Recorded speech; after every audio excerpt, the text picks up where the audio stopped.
एक talented actor मतलब कि रॉबर्ट डॉनी जूनियर की मैं बात कर रहा हूँ। सक्सेस के पीक से लेकर नशा और जेल तक के स्ट्रगल को एक तरीके से शोकेस करता है, जहाँ लेकिन उन्होंने अपने अंदर के इस डीमन से लड़कर तुम कह सकते हो एक ऐसा कमबैक किया जो हॉलीवुड को हिला के रख चुका था। मैं अगर एक ऐसा इंसान जिसकी पैदाइश हुई 4 अप्रैल 1965 को, जो कि न्यूयॉर्क में पैदा हुआ। उनके जो फादर थे वो एक फिल्म मेकर थे, लेकिन अगर बात की जाए फादर तो फिल्म मेकर थे और उनकी जो मदर थी वो एक एक्ट्रेस तो ज़रूर थी।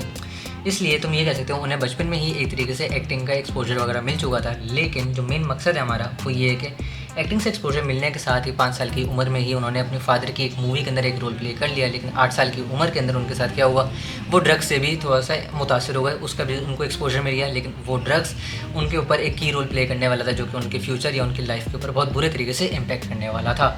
तो एक एडिक्टेड कैरेक्टर प्ले करना था जो उन्होंने काफ़ी अच्छे तरीके से प्ले किया, उसके लिए काफ़ी ज़्यादा उनकी तारीफ़ की गई, प्रेज़ किया गया। लेकिन विद टाइम जो ड्रग्स थे वो उनके ऊपर एक हावी होना शुरू हो गया, अपना एक की रोल प्ले करना शुरू कर गए, जो कि उनकी पर्सनल लाइफ के ऊपर काफ़ी गलत तरीके से इम्पैक्ट कर रहा था। उन्होंने लेजेंडरी चार्ली चैपलिन का रोल प्ले किया और ऑस्कर नॉमिनेशन में भी उनको जिसके लिए उन्हें ऑस्कर नॉमिनेशन के लिए भी एक तरीके से कैटेगराइज किया गया।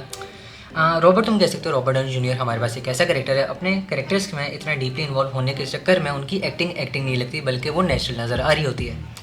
उनकी एडिक्शन और लीगल प्रॉब्लम्स की वजह से उनका करियर तुम कह सकते हो डाउनफॉल की साइड पे जाना शुरू हो चुका था। और उसके बावजूद वो मल्टीपल अरेस्ट वगैरह का शिकार हुए, रिहैब्स का चक्कर उन्होंने लगाए। लेकिन 1999 में कोर्ट ने उन्हें 3 साल की सज़ा सुनाई और उस टाइम पे उन्होंने सोच लिया कि अब मैं कमबैक करने की कोशिश करूँगा और अपनी लाइफ को सॉर्टेड करने की कोशिश करूँगा। वो रिहा हुआ, ये एक तरीके से रिलीज़ हुआ 2000s के अंदर। और बाद में जब उन्होंने अपने आप को थोड़ा सा मेनटेन करने की कोशिश करी तो उन्होंने ग्रुप्स वगैरह ज्वाइन किए, थेरेपीज़ वगैरह लेनी शुरू करी। सिंगिंग डिटेक्टिव के थ्रू उन्होंने कमबैक किया। फिर 2008 में मार्वल सिनेमैटिक यूनिवर्स के अंदर आयरन मैन के कैरेक्टर के थ्रू अपनी एक फेम, अपने बेंचमार्क को यहाँ से यहाँ एक तरीके से क्रिएट किया और वो चीज़ उनकी पर्सनल लाइफ में काफ़ी इंपैक्ट कर गई। एक हाईएस्ट पेड एक्टर वो बन गए, popular highest paid actor consider किया गया। और उसके बाद Robert Downey junior Avengers series का हिस्सा बन गए। एवेंजर्स मूवी साइड पर चल रही थी और with time the Avengers movie का पार्ट बने। और ऑन द अदर हैंड दूसरी साइड पे जो काम चल रहा था वो था शर्लॉक होम्स मूवी का वो पार्ट बन गए और काफ़ी की रोल या काफ़ी अच्छी पीक किस्म की एक्टिंग उन्होंने उसमें करी।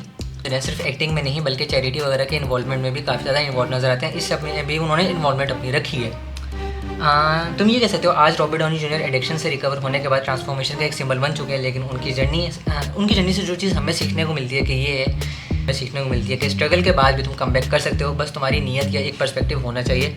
तुम्हें स्ट्रगल करने पड़ेंगे, लेकिन अगर तुमने सोचा हुआ है स्ट्रगल फेस करोगे तो माइट भी तुम एक की रोल प्ले कर सकते हो। आयरन मैन का कैरेक्टर प्ले किया, एंड गेम मूवी के अंदर डेथ हो गई, लेकिन अब डॉक्टर डूम बन के मार्वल को रिवाइव करने के लिए वो वापस आ रहे हैं। कहाँ ड्रग्स से शुरू करने वाला बंदा अपने आप को आयरन मैन कैरेक्टर में इंट्रोड्यूस करके साइड पे हुआ। उसके बाद क्रिस्टोफर नोलन की मूवी ओपनहाइमर के अंदर ऑस्कर लिया एक सेकंड लीड कैरेक्टर का, और तुम ये एक सपोर्टिंग रोल का। और अब डॉक्टर डूम का कैरेक्टर एज विलन करके वो वापस आ रहा है। इस वीडियो में देखकर कुछ भी अच्छा लगा, मजा आया तो लाइक मत दो इस वीडियो को। इस चैनल पर कहीं से भी आगे तो सब्सक्राइब तो हमारे देने चैनल को, और वीडियो ज़्यादा ही अच्छी लग गई है तो अपने दोस्तों को शेयर कर देना। मेरा इंस्टाग्राम हैंडल आपको नीचे डिस्क्रिप्शन में देखने को मिल जाएगा। तब तक देखते रहो दी मसूद यूट्यूब चैनल। अल्लाह हाफिज़।